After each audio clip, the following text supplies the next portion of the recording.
Here we go. Coming in hot. Flash Drive, episode 12. Isn't it 13? Episode 13.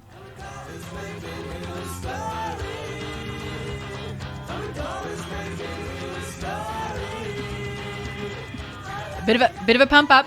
Bit of a pump up I like power it. ballad for us because this is a really big episode, Why is that? J-Lo. Because we're making history today. Are we? Yeah. How come? Well, this is the first time in Flash Drive history, very first time, 13 episodes of a podcast. This is huge. First time that it's not just your dulcet tones that will be gracing the ears of our listeners. Not my bedazzling tones that just has them all befuddled. We're going to have a guest on Flash Drive today. Incredible. I know. Do you think we should give everyone a clue about who it could be? I'm just going to say they're a big player. Big player. MVP? No, not going that far. Okay, wow. All right, so We'll see. We'll see how they perform. we're going to keep you enthralled, guys. We can't give too much away, but stay tuned because we're probably going to let them do their own introduction because we've not nailed it there. But a big special guest joining us on the podcast today. There is also, of course, so much for us to get through. We're at the pointy end of the federal election campaign. Another huge show. I'm Georgie Tunny. And I'm James Law. And this is Flash Drive. J-Law, what a week.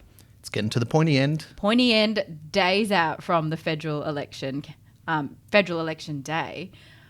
As we like to do on this podcast, just a quick check-in. How you doing with all the content you're consuming, all of the press conferences, all of the jargon that we're getting? I'm at the point now where I can kind of recite Scott Morrison and Albanese's lines in my sleep. Like Yep. They just say the same things over and over again. It doesn't matter what the question is. ScoMo will say, Labor can't be trusted with the economy when it's this risky. Albo will be like, it's not his job to do this, not his job to do that, you know. Yeah. They've Yep. got their lines down. They're just going to repeat them ad nauseum. He doth not hold a hose, I think, is one of the key ones from Anthony Albanese that he's been sprouting again and again, getting more airtime, really. That criticism of Scott Morrison. I'm not sure what we're going to do with ourselves, though, after May 21. I mean, we'll be talking about the fallout, I guess, so that's, another whole bunch of content. But the daily press conferences, I've got used to them again. Right? It's like the peak of COVID. COVID again. Yeah, which you really did just base your day around it, which is probably quite sad for us that we're just like, yep, love it. This is how we get everything sorted now. I'm not sure the rest of Australia feels that way. No, I think they'll probably be happy for it to go back into the background again. You're right. Look, coming up today, we're going to be discussing all the ins and outs from both major parties because, as J-Law rightly said, we are at the pointy end. But also this.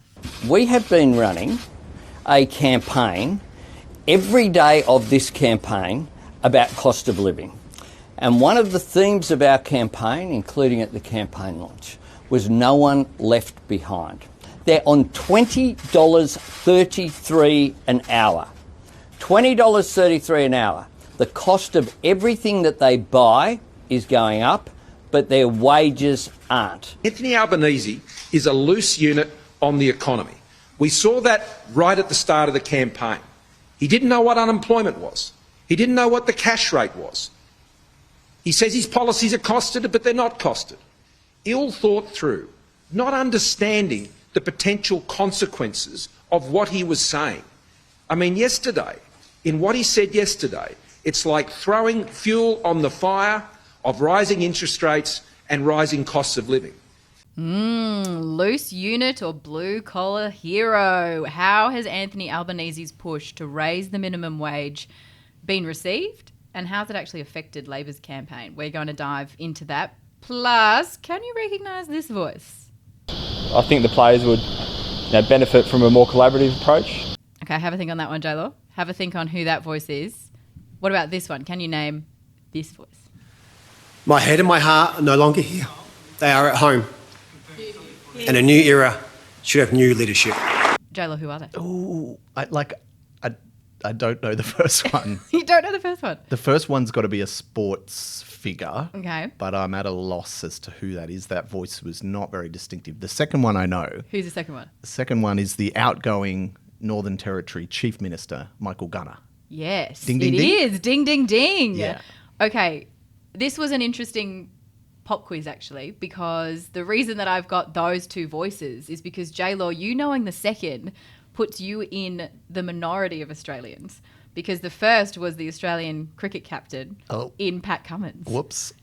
Talking about Justin Langer's incredible resignation not too long ago. Right. That makes sense. But what I'm getting at there is that most of Australians these days would be able to readily tell you who Australian sports people are, especially our cricketers, especially our tennis players, and have their stories resonate more with them than political news. No one would probably know that Michael Gunner is the outgoing, other than yourself, Chief Minister of the Northern Territory. I also think that a lot of people don't realise that there are chief ministers aside from premiers. I think everyone just thinks a state premier is a premier, but then the Northern Territory and the ACT. COVID might have helped with that. Lifted their profile a little. Maybe a little bit.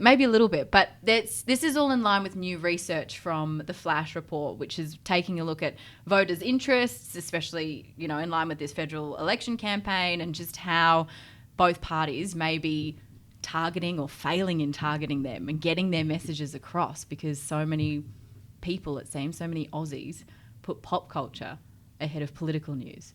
So we're going to talk about that. Thank you for bearing with me with that fab pop quiz. Would it be good to have some notice? I know. Now, got to keep you on your toes here, J-Lo. Fair enough. Keep you on your toes here at Flash Drive. Look, but first, sighs of relief from voters this morning. No more leaders debates. Hurrah. Hurrah. Hurrah. At least, I have to say, the third and final debate that we saw wasn't as shouty, technical term, as the second. You haven't allowed any debates on private members' bill. Private members' yeah, I bill? have, because previous so people... you can do legislation. You just haven't done one for this proposal you're so excited about. Previous governments, So Scott, 2 pages. have allowed for parliamentary You haven't got a debate. plan. You We have haven't got got a any plan, plan. and I'll tell you what No, the you plan don't. is. No. It's a plan that you don't like, because what you want It's only 2 is that the pages. Cabinet It looks has a bit to like decide... that. There's nothing on it. I actually find it quite triggering. My eye just goes, oh gosh, the twitch starts. I mean, what a pack of tossers.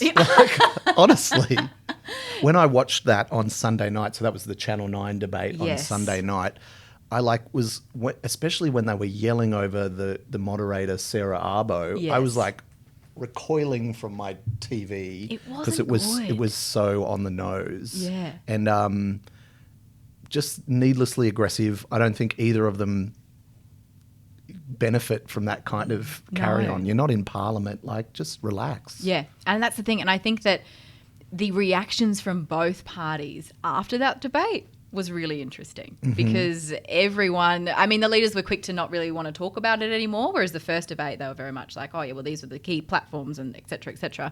And then the team behind both Anthony Albanese and Scott Morrison were very quick to be like, oh, look, I don't think it was amazing television. I don't think it was a great look. But the key point is here that, Labor Party member says Anthony Albanese won. Coalition member says that Scott Morrison won.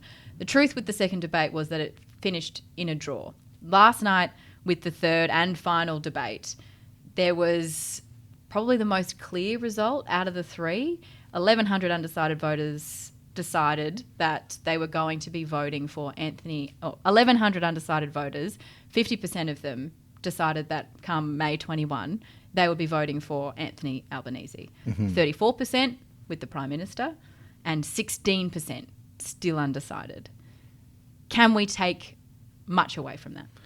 Well, look, I think the thing about election debates that people need to bear in mind, so, over the three of them, Albo won 2, one of them was 50-50. So, that's a win for him. But I think that people need to understand that if these debates are full of undecided voters, they're going to ask about services and things that they need. They're going to ask about things that much more favour Labor, right? So they're probably more likely to ask about childcare, more likely to ask about health, more likely to ask about, the things that traditionally do really well for Labor. So I think that you've got to bear that in mind when you look at these results. I think that undecided voters are probably going to skew more that way. But I think they were really interesting to see how they perform. Albo, I think, in general, was not as polished, didn't land his lines as strongly as Scott Morrison, but I don't think that really hurt him that much. He still. I mean, technically, if we take the numbers, he still won. He still won because I think people don't know him as well. They're not like a lot of the lines that they trot out all the time. People have heard ScoMo's lines so much that I think a lot of people are sick of the sight of him, yes. in a way that maybe they're not about Albo. And I think that even though he fumbled a bit, even though that ScoMo had him on the ropes sometimes, I think that in the end it probably was good for him because he was kind of came across as authentic. He could talk about his values a bit. And ScoMo sometimes in his precision with his messaging can come off like a bully sometimes. Yeah. That's sort of what I took away from it. Well, what did you think? That's kind of, I agree with you in that I think the choice for Australian voters is becoming more and more a choice between whether or not you like the Prime Minister or whether or not you think that he is at least presenting in a competent way. Mm-hmm. Which I'm intrigued to see what actually happens with that choice. Because Anthony Albanese, so much criticism for him this, and we're going to get into his thoughts on the minimum wage and go into that a little bit more of a deep dive on that and everything that's happened with that this week. But he's had so much criticism about not being able to deliver his messages succinctly or clearly, to stay on message, to be across the messages that they are trying to put out there, whereas Scott Morrison is the antithesis of that. He is, we are talking this, I'm going to say it like this, and I will say it again like this, and then tomorrow I'm going to say it like this. Mm-hmm. And I think that itself engenders this confidence that Albo struggles with. Yeah. But I was actually quite surprised that it was a 50% to a 34% result from the people watching that debate last night. Yeah. Because it did seem a little. I didn't think it was that markedly in favour of the opposition leader. Yeah, I agree. I think that they both landed blows on each other, sort of all came out in the wash, but that's not what the undecided voters said. And I think that's probably just because people have heard ScoMo. I reckon they've heard him. Yeah. And it's getting a bit repetitive and a bit like, all right, we get it. Because politically, he was very deft at turning, no matter what the question was, turning it around to essentially say Albo is inexperienced and doesn't know how to run the economy. So, it might be a question about the minimum wage. It might be a question about housing. And he would just turn everything around to that line. And, it's a pretty powerful line that I think will resonate with a lot of voters. But I think the problem with ScoMo is that we know him, we've seen him, we get him, we know what he's about. And I think that I wonder whether people are sick of it. It's that line that they're trying to get right, that, yes, things aren't great right now, but imagine how bad they could be. Yes, you know us, but just think it's not worth the risk going for someone else. A part of the debate that I liked last night was there was some time carved out for both leaders to give each other a compliment, give each other some praise. The time carved out for them probably wasn't taken up by both of them. Pretty short responses. Here's what they had to say, what they liked about each other. Well, the thing about Anthony that I've always admired is that he's never forgot where he's come from. And he grew up in Housing Commission, and I have no doubt that the other day on Mother's Day is always probably the toughest day of each year that is for him. He's shown the ability to rise to be the leader of one of the oldest parties in this country, and he should be commended for that. He's shown a great deal of determination over that period of time to rise from very humble beginnings. And as much as I respect what he's been able to achieve, I just don't believe that he's been able to demonstrate that he's able to get across the detail to do this job. Yeah, that's what we call a compliment sandwich. He was trying. He was trying there. He gave it a bit of a crack, I'd say. But now you. He was trying there. Yep. Well, the job of Prime Minister is one that is obviously a difficult one to do. Scott's absolutely committed to his nation. Committed to the nation. He's not forgotten where he comes from. Hardly glowing reviews for each other. But it raised the question in my mind, Jayla, about whether or not you could actually win an election campaign with civility. and being like, you know what, they're not terrible, but we'd be way better? Or is that just defeats the whole purpose of having this contest? Well, I've often thought about that when I'm watching Question Time, right? And you know, like you've seen it, and they just scream at each other, they talk over each other. It's just like, what are we doing here when you watch it? It's like, what if one of the parties just showed up one day and was just kind of silent and civil? Yeah. Like, I feel like voters would give them a big tick for that because it would be so shocking. But I thought that was funny, that question, right? Because Mark Riley asked and the Prime Minister answered first. And the question was something like, say something nice about your opponent and also say something that worries you about them. Morrison took that to mean what worries, and as in, okay, so I'm allowed to give him a compliment, then slag him off for the rest of my answer, which is what he did. And then like when he finished, he was like, oh, sorry, I think I misunderstood, because he didn't realise that, no, they meant to be like something, an attribute of his that worries you. Yeah, it's like what's something that they're good at, they're that good you'd at. like to be good at Yes, as exactly. well. But no, he was like, okay, so I'll pat him lightly and then kick him for the rest of my answer. So that was funny.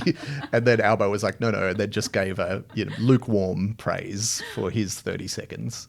Georgie, staying with the election campaign, the other thing that dominated the week was discussion around the minimum wage. Should it be raised?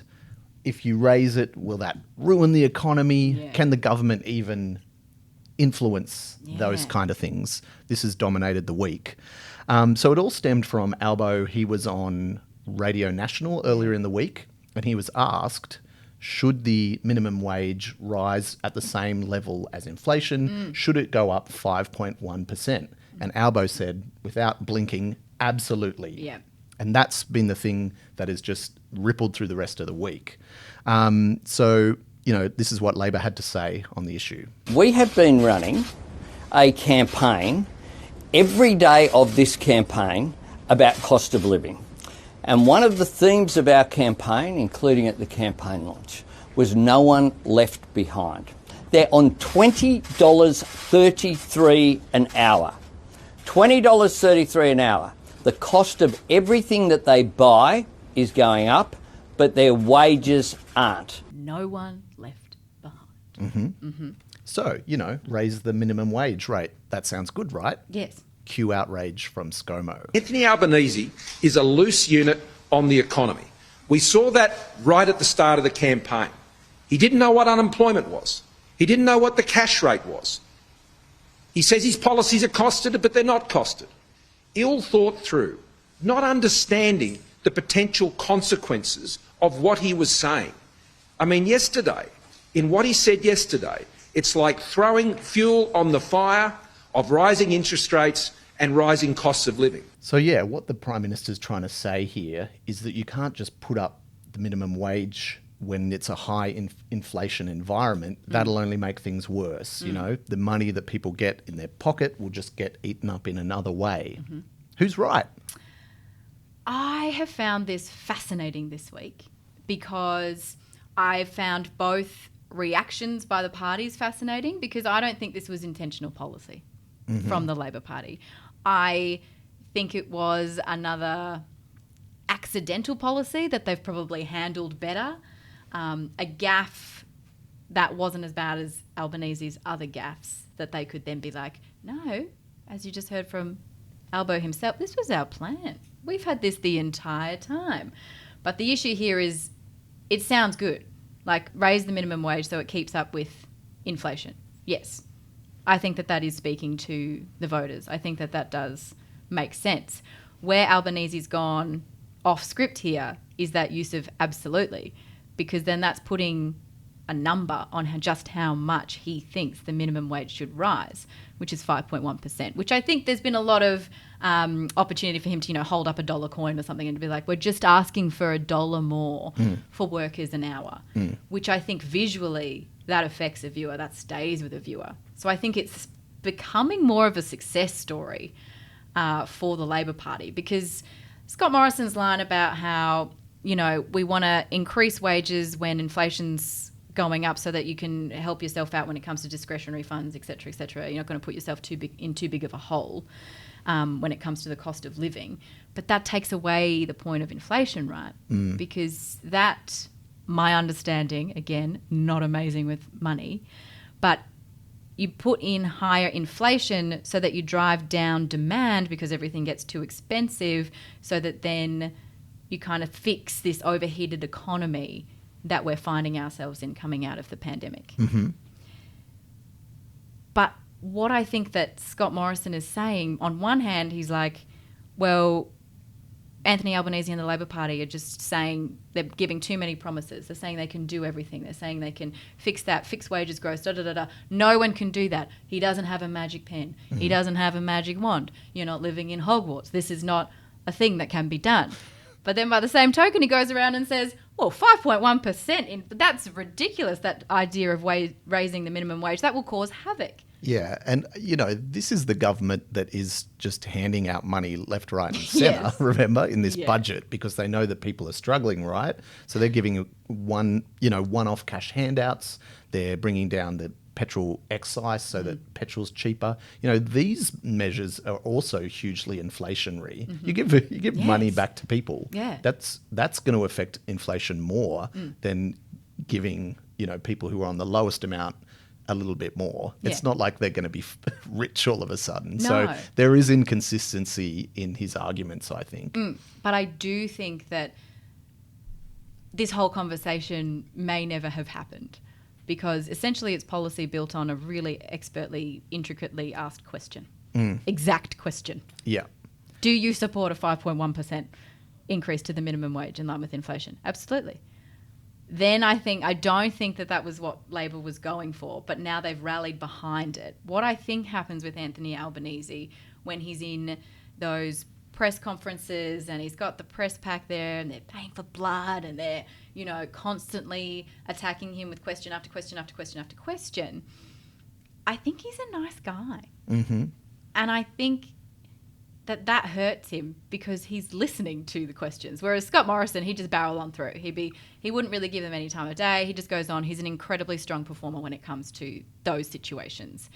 Whereas Anthony Albanese, I think, is more inexperienced in that way because he hasn't had 2 years of pandemic press conferences to deal with.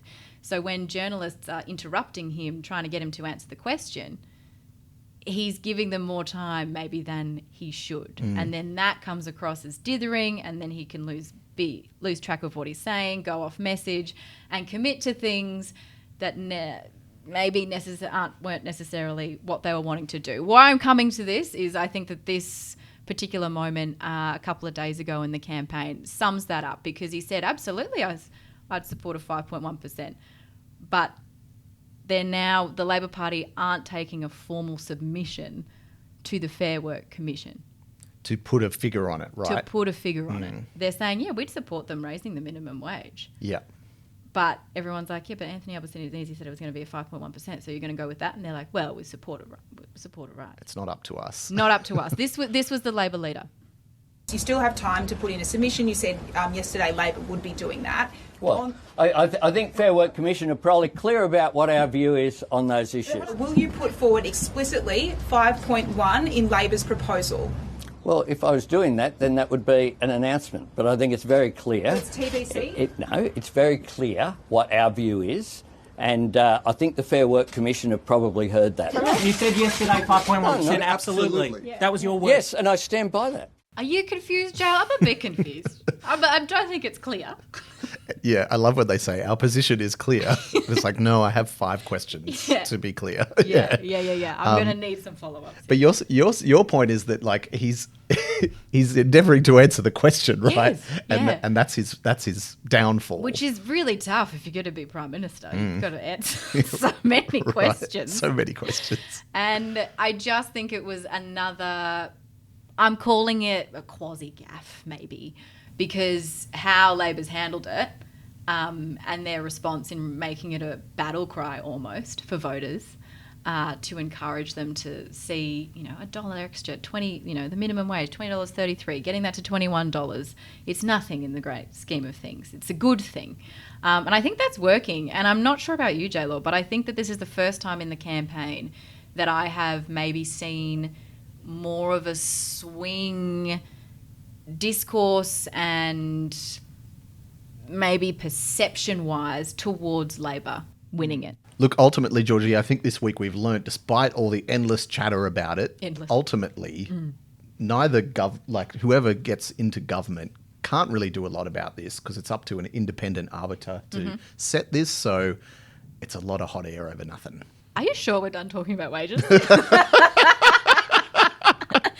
Okay, we get it, listeners. You're probably halfway through that. I thank you if you've made it this far because I know that it can be a little bit dry, but we promise we're going to actually be talking about something still politically relevant, definitely politically relevant, definitely has lots of political ramifications, but a little bit fun as well. And it also means that it's time for our special guest.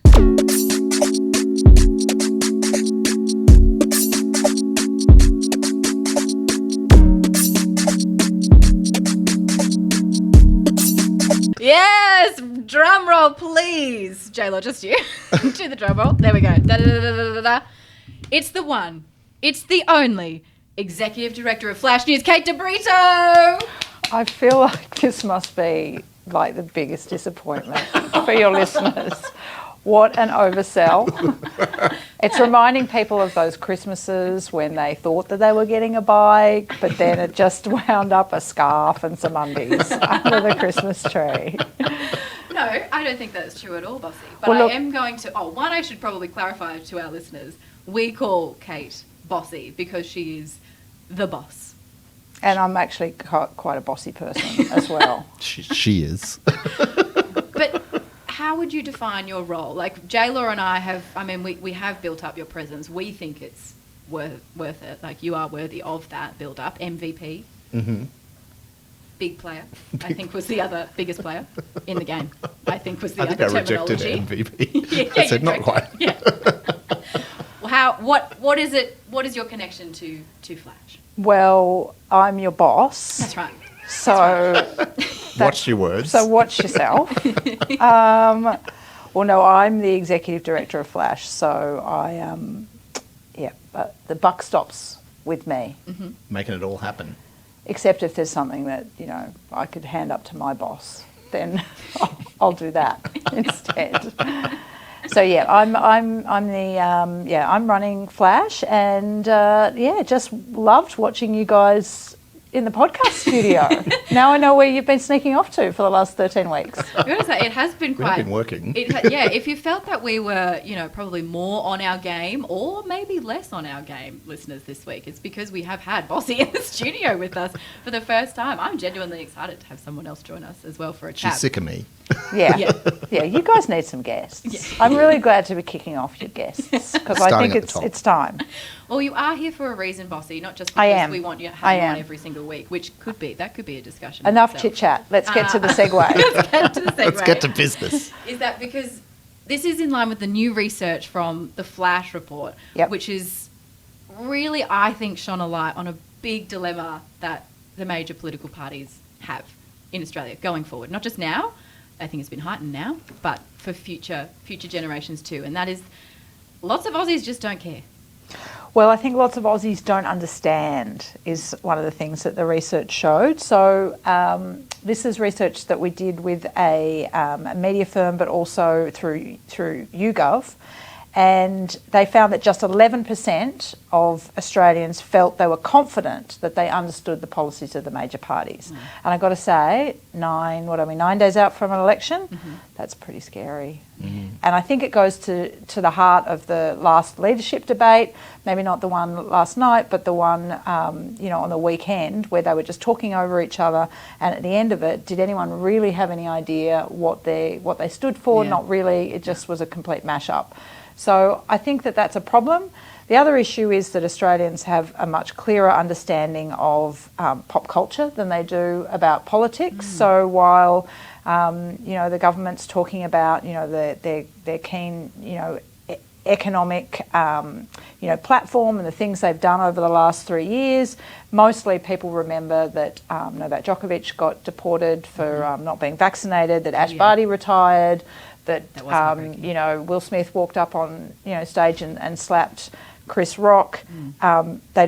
They remember those way ahead of things like the vaccine rollout or the government's response to the floods. So again, it's this sort of if you can't put it into a meme, it would seem that the Australian public just is like, I don't really get it. Well, this is the thing as well, right? This is hard for political parties because I don't want to be too critical of them, but I'm not thinking that they have the youngest, hippest people working for them in their social media team. So, if the fate of the country does rely on a meme, which it seems like that's the way it's headed, I don't trust any political party to do it well. Well, you did mention the state premiers and the cricket players, and some of the research showed that, again, recall of the members of the Australian cricket team was much higher than remembering who had been a prime minister in Australia.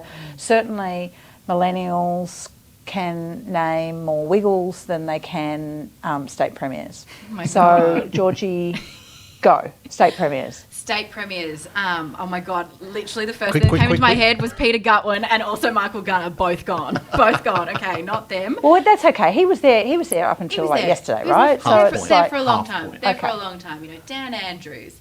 I was going to say Gladys Berejiklian. That is not. She's gone as well. Dominique Perrottet, Anastasia Palaszczuk, Mark McGowan. But okay, what about when you get down to that guy in Tasmania? The new one. What's his name? Rockcliffe. Jeremy Rockcliffe. Jeremy Rockcliffe. Yes. Okay, and can you name ACT? No. I actually Me can't. either. I actually can't. That's a blank. No, that's a blank. Malinauskas. No, that's tricky. That's just a tricky name. That's South Australia. Fun to say. That's a tricky name. Yeah. But one of the other things from the research that I've had a little cackle about was this is like a term that you hear politicians use all the time, but Aussies have no idea what that actually means. What was that word? Pork barrelling. So most Australians, I think it was about 60%, 60% said they didn't know what pork barrelling was, but a whole bunch of people thought that it was a social media trend. I'm trying to think about what it would have been. That's what I'm trying to think. I'm like, what would it be? It has a nice correlation to democracy sausage. It does. I think it's wrap yourself in bacon and then roll down a hill. Pork barrelling. Yeah. Look, that could go off on TikTok. But I think you were running that grab from Albo before where he was talking about wages and sort of saying I think we're clear, and it's clear that they're not clear because no one does know what they're talking about, and he's saying I'm being very clear, and I think it's that jargon too trips people up. People don't necessarily understand, and you've got to think that the average punter, and I talked to a guy the other day when I was going out, and I asked the Uber driver, I said, how are you going to vote, if that's all right to ask? And he said he was going to do a donkey vote, which I hate. Oh, wow. It's not really up to me, though, to make that decision for him. But it's always a shame when people just decide they're just not going to vote. Yeah, but he just sort of said, I just don't feel it for either one of them. Doesn't like ScoMo, but doesn't really think Albanese's there. So his decision is to vote for no one. It seems like a real shame. But you've got to remember that people who are like average Australians, and this isn't to be condescending at all, but he was talking about he really liked Keneally, and I was going, oh, okay, that's interesting, because, she's not been really a big part of Labor's campaign. And so I sort of said that, and he sort of said, but then I realised he was talking about Gladys Berejiklian. And I said that. I said to Gladys, and he said, oh, yes, sorry, Gladys. So even though he loved Gladys, he thought she was great and she shouldn't have been forced out and all those sort of things. And, I'd vote for her in a second in a federal election. He didn't really know people's names. No. So you forget that people might care, but they just don't have the detail. Well, and this goes back to the research, right, that they don't have the detail, but also, therefore, the detail isn't meaningful to them. Yeah, that's exactly right. Yeah, they know exactly how many Game of Thrones. That's why I almost nodded off before. As if to prove the research. When you were talking about the wage growth. Look, I think we could have some open and transparent conversations with our listeners. While we were chatting about wage growth, Bossy, instead of listening to all of our amazing insights, bedazzling conversation, was listening to another podcast. Listening to some answering emails. Answering emails. Look, I was doing all of those things, but purely for research. She's a multitasker, all right? I am a multitasker, which isn't good for your brain, guys. Don't do that. Single tasks.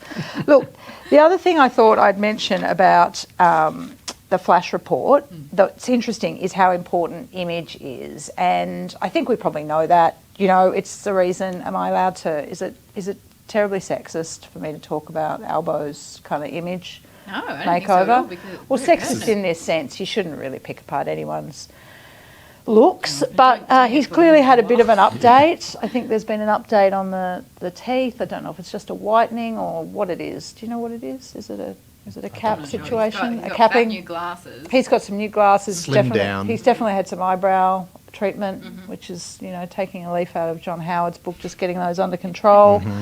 But, you know, a lot of people said that they formed an opinion based on how trustworthy they appeared, which I guess is fair enough, but you can't really tell anything about. I mean, what was Gladys's boyfriend? He appeared trustworthy. Daryl Dazza. Daryl $1 Glyer. million Dazza. I mean, he probably appeared trustworthy, but as it turns out, not. So, but, you know, so 60% said they formed an opinion on leaders based on whether they appeared trustworthy, but only a third said it's important they hadn't been involved in a scandal. Only a third. Yeah. So, but I guess that makes sense too, because, you know, just to take Gladys, I mean, not that hers was quite a scandal, certainly nothing proved, you know, but she did resign, but people tend to overlook that and look at Barnaby. Had his own scandal and he's just back at it. Yeah. Just back at it. Blood nose and all. Blood nose. So, you know, I got a bloody nose this morning, actually. Did you? Doing my makeup before Newsflash. And Pulled I thought, a Barnaby. I pulled a Barnaby. I thought, oh my. How did that even happen? Was that a workplace incident? Do we need to file a report? Which one? Do we need to tell HR? Let's keep it amongst ourselves. Bossy, any other notes for us on the flash report? No, I'm at my 5. Key talk. But I mean, look, it's been great being here with you guys. Number 1 fan. We'll No, see. I am a We'll see you back downstairs at our desks later. I am one of your one of your many fans. How many fans do you guys think you have now? 40,000. 40,000? At least. That's amazing. Yeah, that's unverified. Okay. That might be. Well, Yeah. I think you're doing a great job, all of you. Why, thank you. Well, Bossy. Should we just parlay, turn this into our performance review? Actually, yeah. Maybe. Let's get it So down. talking of wages growth, Bossy, I'm really glad you're here. All right, it's time for me to go. Thanks for coming in, Kate. Before All you right, go, you're welcome. before you go, because you are a big fan. Let's do our whole wrap up with a bit of a tease to what people can be looking forward to, what's coming on Flash next week in particular. I'm really excited about this. We've been working on it for quite a while. We've got some amazing interviews with key political insiders, just kind of doing what we do each week, but letting us know exactly what has been going on in Team Albanese, Team Morrison, coming to you next week. Here's a snippet. Well, I think that the Prime Minister's biggest handicap is the Prime Minister. Economically, I can't get past the gaffe, stupid, not over his brief comment that Albanese said at the start of this whole... I mean, when politicians start talking about people's genitals, you know you're, like, not in great territory. And with a very large undecided vote still out there up for grabs, who gets it will determine who wins the lodge. Pulling no punches. That's next week on the platform. Yeah, that genitals line got me giggling. So, yeah, you can tune in next week. We'll have, you know, if you're one of those people, and there's a lot of people who still haven't made up their mind about how they want to vote, this might help get you over the line. So, yeah, some really interesting interviews coming up next week. Next week, election week, big week. The penultimate week this week, we did really well, though, with our episode, though. J-Law, rave reviews from our boss.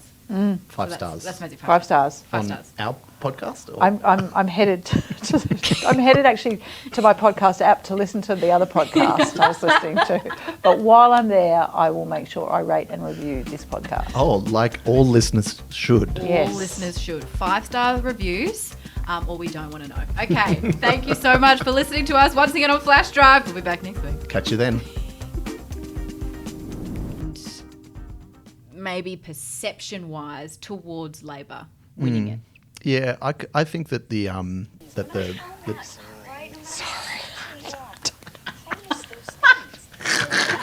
Sorry, is that our special guest? Is that our special guest interrupting before their segment?